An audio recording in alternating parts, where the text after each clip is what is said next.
This panel might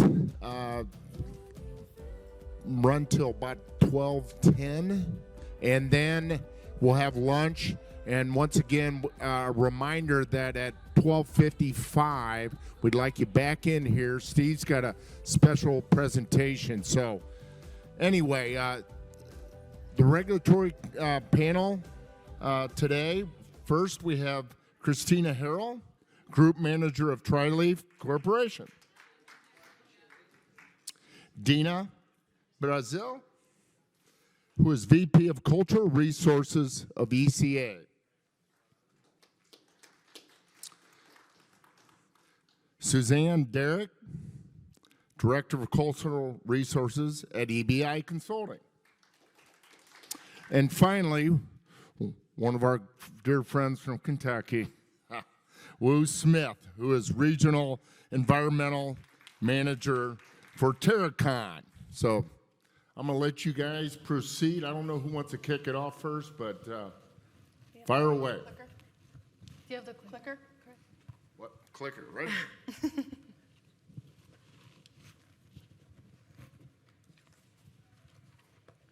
Thank you, everybody, for joining us. Today we have some great topics that we'll talk about. We're going to kind of go back to the basics on what's needed to get started with the regulatory review process. I'm going to talk about that. Then we're going to talk about NEPA pre-screening tools, and Wu's going to handle that for us. And then Suzanne's going to talk about site moves and design changes. And then Dina and Suzanne are also going to cover some cultural resource issues. Now, what happens when everything doesn't go just right? So we'll go ahead and kind of jump in. So in order to really get started with regulatory, it's fairly consistent as to what is needed on our end. So in general, the documents that are needed or the information that's needed can help us really get started as long as it's accurate and complete, we can get started and keep the timeline as short as possible, which I know everybody loves because we understand oftentimes the regulatory piece is the gating item waiting to get started with construction. Also, if the information is accurate the first time around, it helps on the cost of the overall project, which again is important for everybody. And Suzanne will talk a little bit more about that, what happens when that's not exactly the case. But I'll talk about the things what's needed. What do we need to get started?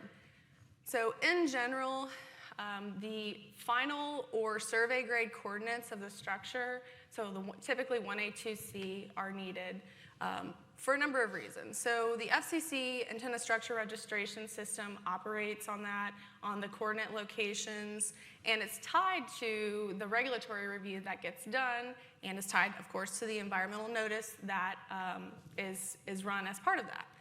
Additionally, the FCC's tower construction notification system requires coordinates to be entered upon the initial project start.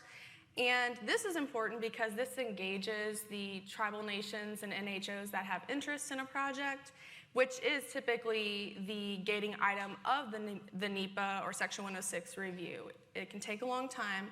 And those coordinates need to be as accurate as possible because the system no longer lets us regularly revise an ongoing existing TC&S project. So if you have a significant enough move, you may have to re-TC&S a project, which restarts the tribal consultation process as well as the SHPO consultation because the State Historic Preservation Office these systems are now tied to one another, the E106 system. And lastly, coordinates are really important and great because, at the time that regulatory is engaged, the addresses are often inaccurate because they predate the E911 assignment. So at best, the addresses are really descriptive of the general location, and for our review, we really need to know the exact location. Which leads me to the next piece of information is the site plans or the LE or CDs that really depict the areas of disturbance. So this includes the utility easements, access easements, anchor points, anything that's going to be, any dirt that's going to be disturbed, we need to know where that is. The LEs, CDs, or whatever site plans are provided should also include the tower type, the base and overall heights, And ideally, an elevational view could be provided because we use these documents to engage with consulting parties, and as much information as possible that's showing what the tower is going to look like or what the pole or whatever's being installed is really helpful to them so that they don't have to ask questions, which keeps the timeline moving along nicely. So this picture on here on the bottom left is a map. It's called a shovel test pit map. Every number that's there is a shovel test that was dug by an archaeologist as part of the project. These shovel tests are a requirement for the cultural resource review, specifically to adhere to tribal and SHPO requirements. The tribal and SHPO requirements for consultation vary by geographical location. So in the Midwest, it may be a little bit more stringent, and out west might be, a little bit less, or you might not have to dig at all. It just depends, and so the consultants are aware and on top of where and what's required for those. So knowing the locations of disturbance will allow us to, on the front end, prepare and complete the shovel test pits that are needed to consult. Additionally, the locations of disturbance are important for not only cultural resource considerations, but natural resource considerations as well. So as part of the NEPA review, we're required to address any potential impacts to threatened and endangered species, as well as impacts to regulated features, so wetlands, streams, even now ditches. I know everybody's well aware of how those are being looked at as jurisdictional features more often. So this picture on the top right is the NWI map that is put out by the U.S. Fish and Wildlife Service. The NWI map provides a good starting point to kind of see if there are any wetlands or water bodies that are going to be impacted. And then, of course, the consultant will go out on site and verify what's there. But what this picture I thought shared kind of a good story in that, just by seeing the circle, though, that's where the tower is going to go. But knowing where all the easements are important, because if the developer decided to put in an easement to go east and then south along that existing road, there may not be any considerations for wetland impacts, so no permitting needed, and then an environmental assessment and a FONSI from the FCC required. But if they decide to go straight south, there are some considerations, specifically tree removal and crossing a stream. So all of those are very important and have impacts to the timeline. Now we could, as any consultant would say, we could do it. It's just consideration of time and money. And really the last piece of information that is really vital to the process is having the proper underlying landowner or tower owner contact information or agreements. This is important because it really avoids surprising people that we are going to be on their property, which can affect ongoing lease negotiations and things of that nature. So in general, we like to reach out and let people know we're going to be there and ask some questions. They like to talk, a lot of people like to talk about their land. They like to kind of get to know the process. So I find that it makes things go smoother. Additionally, the adequate contact information allows the field personnel to plan accordingly, be able to access the areas that are needed to, on the first round, get all the information needed for the review. And again, keeping the timeline short.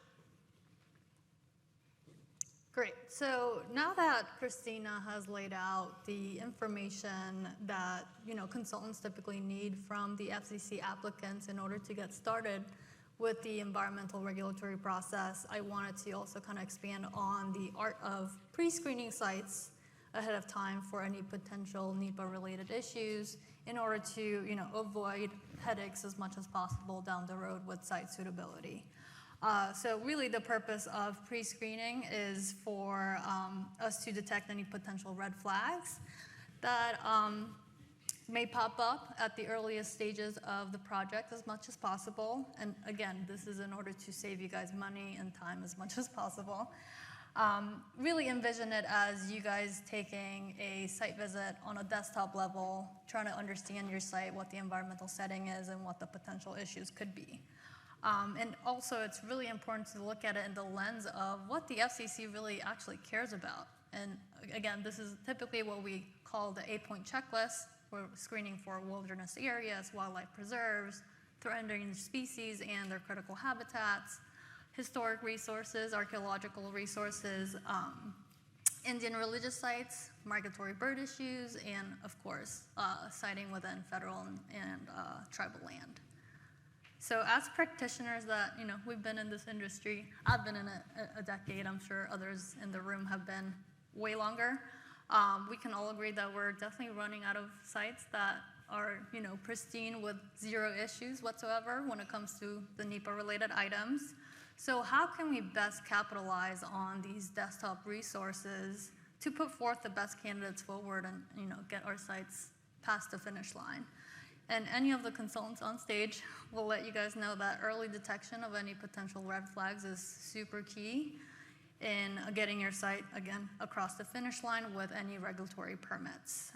So a really good way to combat this and dealing with red flags early on would be to conduct a feasibility study within, looking at multiple candidates within an RF search ring to see, which again can serve as the simplest, deduct which candidates could potentially lead to the least amount of issues or complications later on in getting your site built. The most common issues that we're typically seeing the last 3 years have really shifted from what the issues that we have been seeing the past 10 years. Typically nowadays the most common NEPA-related issues that may trigger an environmental assessment or a memorandum of agreement are typically related to wetland impacts and adverse effects to cultural resource items, which is a big shift from what we've been seeing the past decade. So the following resources, again, are just really great desktop screening tools that you can utilize in order to, when you're weighing out your options when it comes to selecting your site. So, federal and tribal lands. Being aware if you're within federal or tribal lands is super important at the onset of your project. While federal land is more prevalent in the western part of the United States, the federal government does own and manage tremendous amount of land within the United States, which adds up to, I believe it's like 640 million acres, which is 28% of the US. These are typically managed by the National Park Service, the U.S. Forest Service, U.S. Fish and Wildlife, Department of Defense, Bureau of Land Management, as one of the few agencies that do manage. And then to add on top of that, there are 573 federally recognized tribes within the United States. Again, there's hundreds more that are state recognized. And they typically manage, I believe, 56 million acres within the U.S. that is held within either ownership or trust. So again, if you're planning to build federal or tribal land, it's really important to know up front, because typically if you're within other federal land or managed lands, the NEPA rules that the FCC applies usually kind of go out the window, and you'll have to kind of adopt what kind of NEPA rules that specific federal agency is looking at in order to comply with the rules.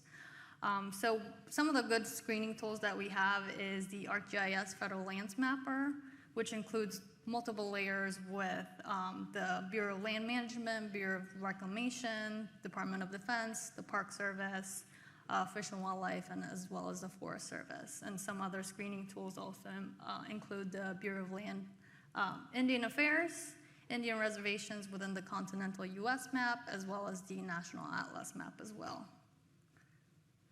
All right, so wilderness map.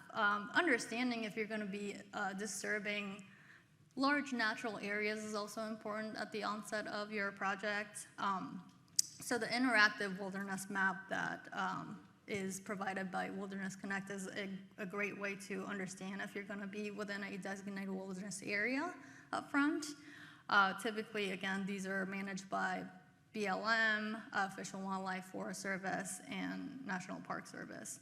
And typically, these areas you want to generally stay away from. You will get a lot of pushback from the public, as well as activist groups and interest groups that want to preserve these natural areas as much as possible. And really, if you're even looking at land within an officially designated wilderness area, you won't be able to build it. There's the Wilderness Act of 1964, which prohibits that from happening. Again, review of the the FEMA map is also great, while the 2018 FCC report and order kind of made it no longer necessary to file an environmental assessment when you are building within a 100-year floodplain, as long as you're elevating your tower and your equipment at least 1 foot above the base flood elevation. It's still, you still need to know if you're going to be within a floodplain area, which will kind of come into play when you're, filing for the building permit. And again, there's some flood zones where extensive hydraulic studies have not been conducted yet, so you may not even know what the base flood elevation is for you to elevate your equipment appropriately. So understanding kind of the history of your site is also super important. So looking at historic topographic maps as well as aerials is also super important. And just a really good practice to get an understanding of your site's history and the operations and what's been conducted at the site for the past few decades. And really, this could also be an impediment, not just on the NEPA side, but other environmental issues that you could be kind of liable for later on when you sign a lease or even acquire property. And this is also a great tool to kind of understand if there's any water features or potential wetlands that you could be impacting on your site too. And then our favorite, Christina's already kind of touched on this, the National Wetlands Inventory is, again, just a great tool to kind of get started to see if there are any mapped wetlands that are already identified on your site. Probably the most common environmental assessments that are being filed right now with the FCC have to do with wetland impacts and the need to get the Army Corps Section 404 permit for any wetland impacts and mitigation associated with it. The 2021 nationwide permits were just gone into effect, I believe it was February 25th, and they'll be running until 2026. And I believe there are now 57 total nationwide permits, right? Does that sound right? And telecommunications activities has its own category now. So again, screening for wetlands and potential surface waters is super important. Look at the NWI, look at the aerial topographic map. And when it comes to wetlands, you need to have all three indicators, hydrology, hydrophytic vegetation, and hydric soils. So we also like to kind of look at the soil survey to understand, do we have saturated soils? Do we have hydric soils within our site? And again, this does not replace a presence absence or a wetland delineation conducted by a wetland scientist. It's just, again, just really good screening tools that you can utilize at the onset of your site. Threatened endangered species screening, this is also super important. Going back to understanding if you're gonna be impacting large areas of natural habitat. In the Southeast and the Midwest, I'm sure you guys, if you do conduct any tree clearing, you've run into, the bat issues with all of our favorite bats, Indiana bat, gray bat, northern long-eared bat. Interestingly enough, the northern long-eared bat was reclassified by the Fish and Wildlife Service just last week from threatened to now endangered. So again, these are gonna be some hurdles that you're gonna go along and try to deal with to get your sites built. And then the Fish and Wildlife IPAC, which is the information planning and consultation tool, is just a great way to understand what kind of listed species are pop up in your area and are of concern, any critical habitats or other natural resource items that you may want to look out for. And again, this does not replace a boots on the ground species survey, but again, it's a really great tool for you to just look at once you understand where your site's gonna be. And then saving the best for last. Screening early for cultural resource items is always super important. So these are just some questions you want to ask. Are you within a downtown historic district? Is it within a national historic landmark? Are you, co-locating on a historic building or across the street from a historic building? And again, the National Park Service's NRHP, the National Register of Historic Places database, is a great tool just to understand on a federal level what are these structures of concern that could potentially be an impediment as well. And then to add to it, each state kind of functions differently, but they also have their own database of historic structures and archaeological resources that are of concern on a state level. So really it's important to engage consultants that are experienced with that given state and understand how the state historic preservation works and kind of what they're looking for when it comes to site suitability. And again, if you know from the get-go that you're going to be impacting a historic structure and you just cannot move it, again, going into mitigation with the SHPA early on and understanding how to redesign the site or mitigate as much as possible is going to be super key. And again, these are just really great tools for you guys to utilize when you're pre-screening your sites. It does not replace anything that we do later on when it comes to boots on the ground and verifying everything. But again, these are just some tools that we can utilize to get you closer and faster to the finish line as much as possible. And now, Suzanne. Thank you. All right. So we've discussed the basic pieces of information that are required to get going on the environmental review process. But what happens if some of that information changes? Sometimes it happens due to trying to get out of different resources. It just happens as the design evolves, things like that. But since, like Christina mentioned, the FCC systems talk to each other, we often have to change that information in the TCNS, in the E106, in the ASR registration, and update our consultation, where we are in that process, accordingly. The image that I have on the screen also has shovel test pits in it, but this is an example. You can see the red lines. Each state has their archaeological survey standards, and so this particular example shows that the pedestrian survey, where the archaeologist walks the whole area of proposed disturbance, that has to be done at certain intervals, 10-foot intervals, Texas, larger intervals. And then the blue dots are the STPs. Since the studies were done for the exact areas of impacts, and a lot of times the survey of visual impacts is based on the tower's height, when you even shift it a little bit, you can be outside the SHPO's thresholds for the survey. So it can trigger the need to redo fieldwork elements, some or all of it. So it's important to consult with your environmental vendor so that we can figure out how much can be reused and what needs to be redone. So what happens to the timelines? As Christina mentioned, the FCC will no longer make minor edits to a previously entered site in the Tower Construction Notification System, or the TCNS. So when the shift is meaningful, could change the finding of a fact, or is beyond the thresholds that the different carriers permit or clients permit, the new information has to be re-entered. So we abandon the old filing and begin again. With the new TCNS number, again, you have to re-engage all the folks that you maybe had gotten up partway down the process or completed. So clocks get restarted. And I know that time is definitely important for this industry. And so moving to the point when you can construct the site, even in spite of a design change, if you work with your vendor, a lot of times we can identify the most expeditious path and the reuse of the maximum number of studies and materials. Sorry.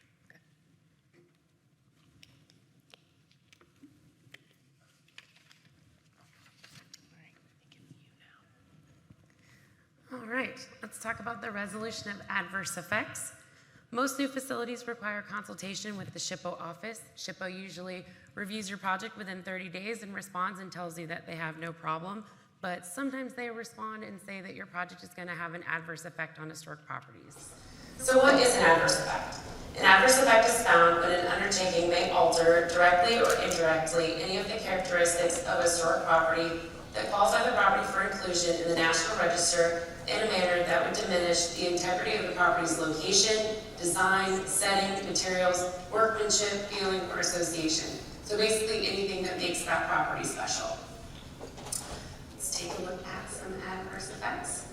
So this is a co-location in a National Register listed historic district. This is a 2-story building originally, and they had to build this rather large addition on the right-hand side there because there was no existing infrastructure that could facilitate tower installation at that height. And that changes the way the building looks a lot, and it changes the character of the district. So this is an adverse effect. In this example, we're installing a monopole in a National Register listed historic district, and 3 buildings were to be removed as part of this installation. Unfortunately, those 3 buildings contribute to the district, so the destruction of those buildings also represents an adverse effect.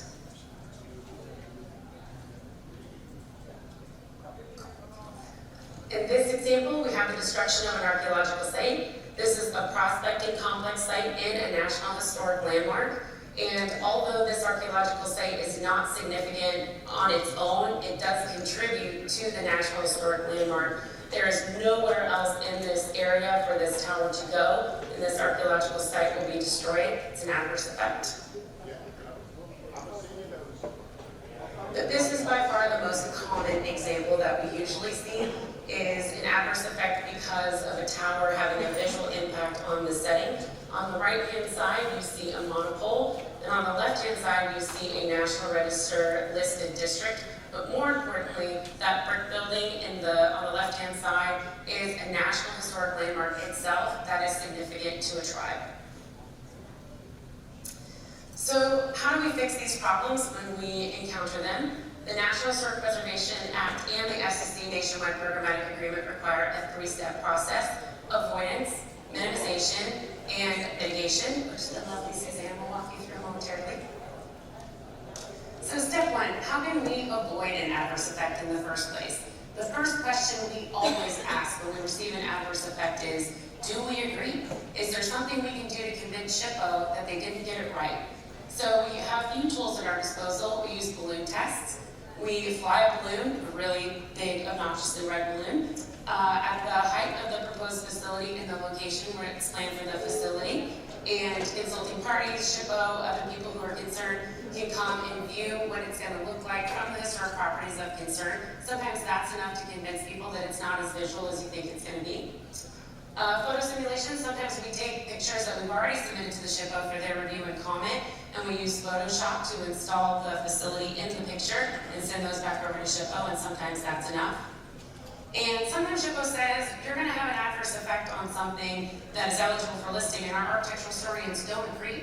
So in those instances, we go ahead and authorize a National Register eligibility study in which we submit information to the SHPO that says, we actually don't think this building is eligible, and sometimes that's enough. So additional ways to avoid adverse effect determinations: review the National Register and National Historic Landmark databases and figure out where these properties are and avoid them if at all possible. For co-locations, you can work with local historic preservation staff to produce thoughtful installation plans that avoid or reduce building design changes and blend in better with existing designs. So usually if the locals are happy, it makes it a lot easier to make SHPO happy. And avoid demolition of buildings 50 years or older if at all possible. If you must destroy a building that's 50 years or older, it's important to work with an SOI qualified architectural historian early in the process to determine if they think that that building is eligible.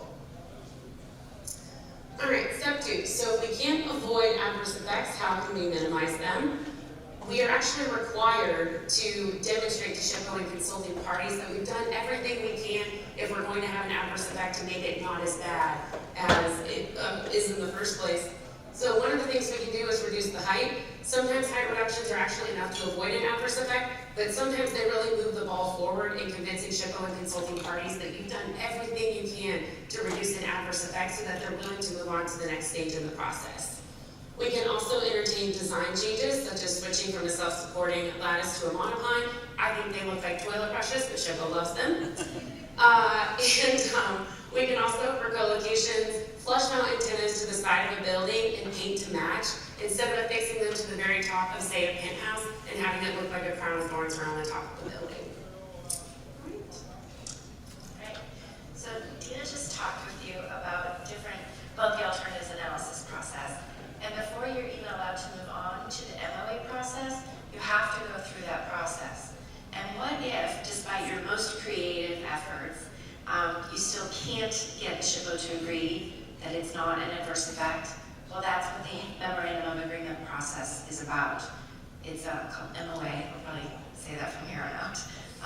So it's a legally binding document that is developed through the consultation process with the FCC, the applicant, the SHPO, any tribes that are involved with the adverse effect, and any consulting parties.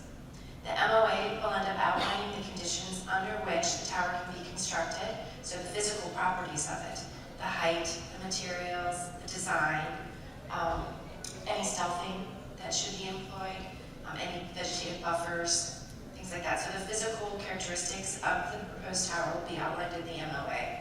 And then as well as the offsetting mitigations, the ones that were developed during that consultation process.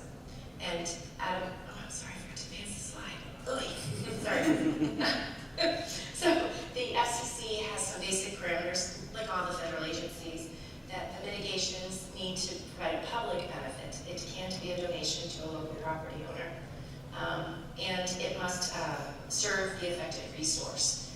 So ideally, it would be the exact one that is being adversely affected, or if there isn't any specific mitigation that would benefit that particular property, oftentimes the next step is to benefit that class of properties, or something creative along those lines. So mitigations are unique to the site and to the effects.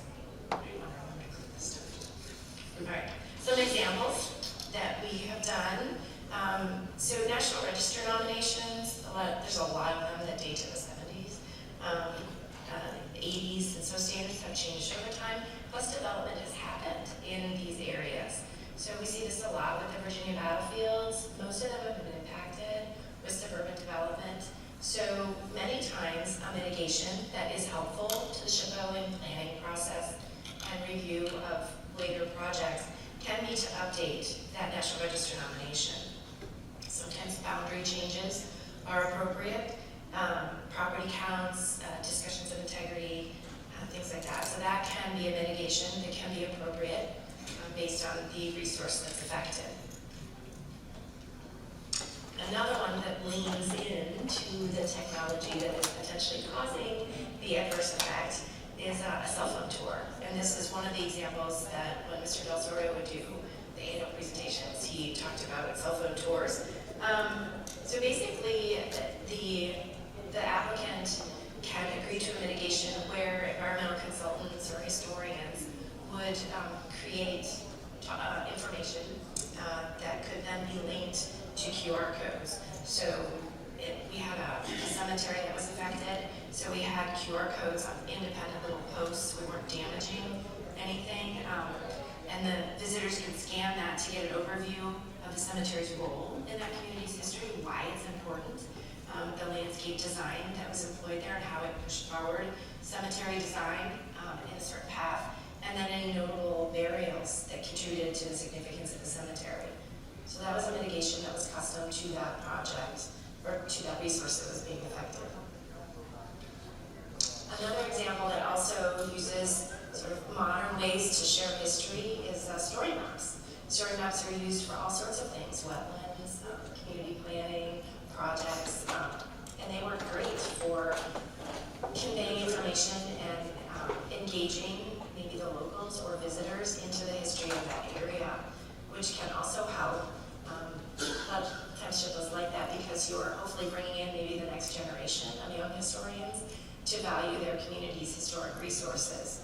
So, and story maps can engage can bring in different community members, like Wayville Maria Oral Histories, there'll be recordings, there'll be the map that you can engage with.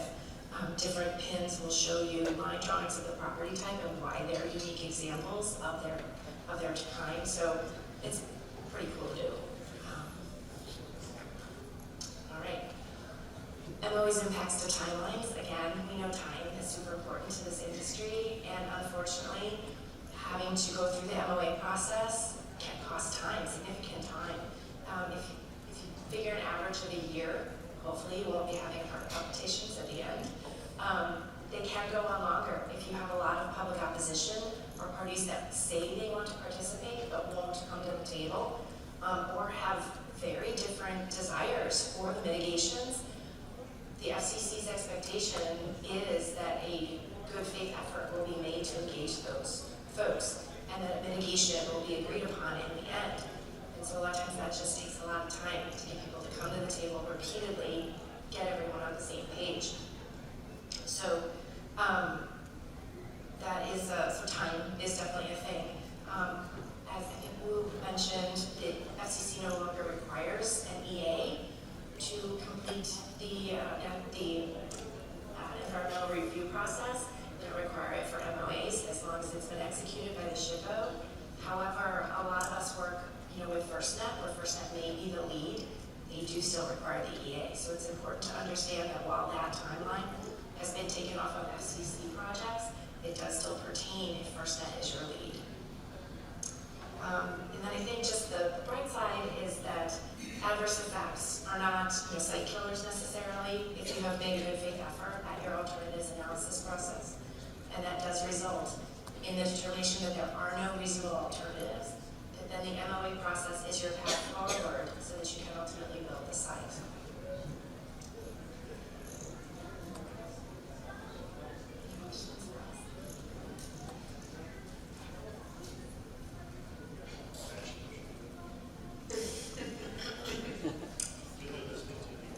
We put everyone to sleep. We didn't touch at all on small cell. You want to mention something about that and how this process affects the small cell?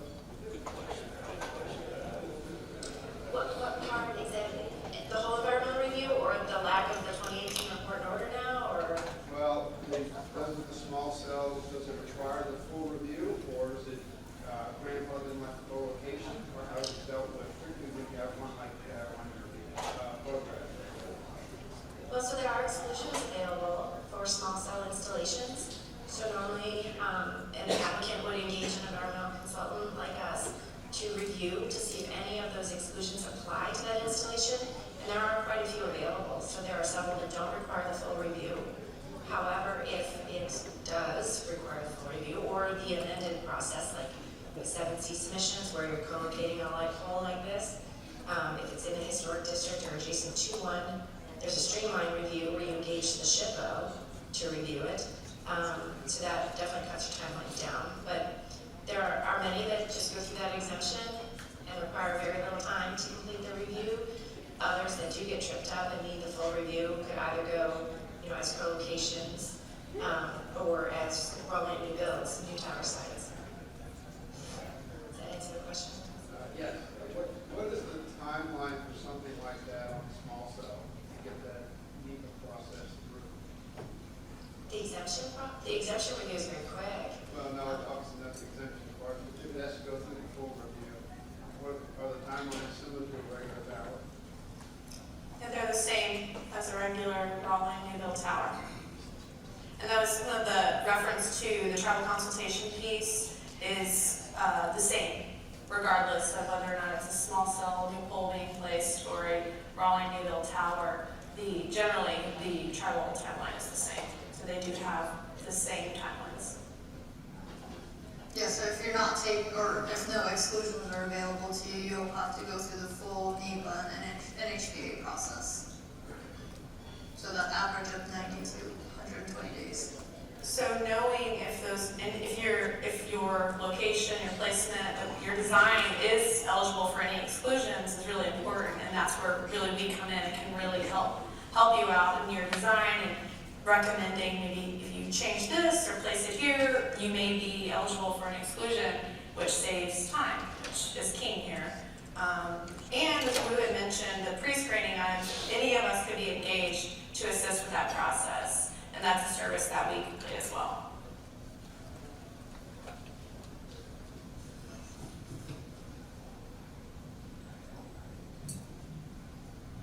Thank you.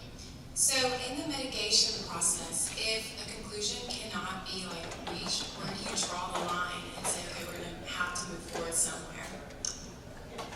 I had a project like that. A lot of the neighbors in the 1980s McMansions signed up to be consulting parties with the full intention of refusing to sign at the back end.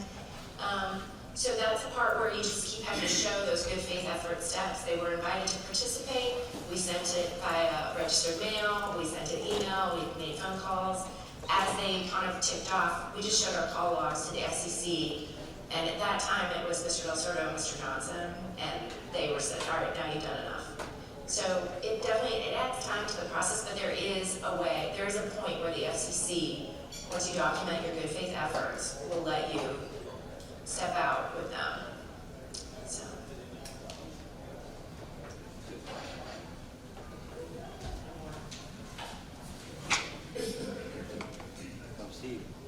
Hi. Question about consulting, a question about forgotten cemeteries. Down in Florida, particularly in Tampa and the surrounding area, the local jurisdictions tend to forget where certain cemeteries were. And then we're finding things were built on top of them, ranging from interstates to private commercial properties. That's a political problem in zoning, obviously, and it's a bad thing just from a cultural resource perspective. Do you have any type of resources you can provide tower companies on the front end where you might have some record of a church and a graveyard being in the area, so that way they know, oh, we should stay away from this area so we don't bumble into it? Yeah, so as part of our process, we always check historic aerial photographs as far back as we can get them, historic topo maps as far back as we can get them, old highway maps, deeds, those types of things, to just see if there's something there that would be particularly concerning.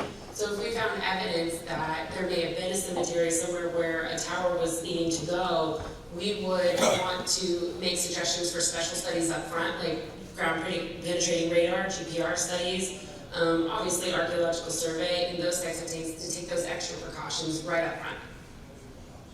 Can I ask a follow-up? Sure. Are there any early screening resources for tower companies who are into this? Those resources are all publicly available.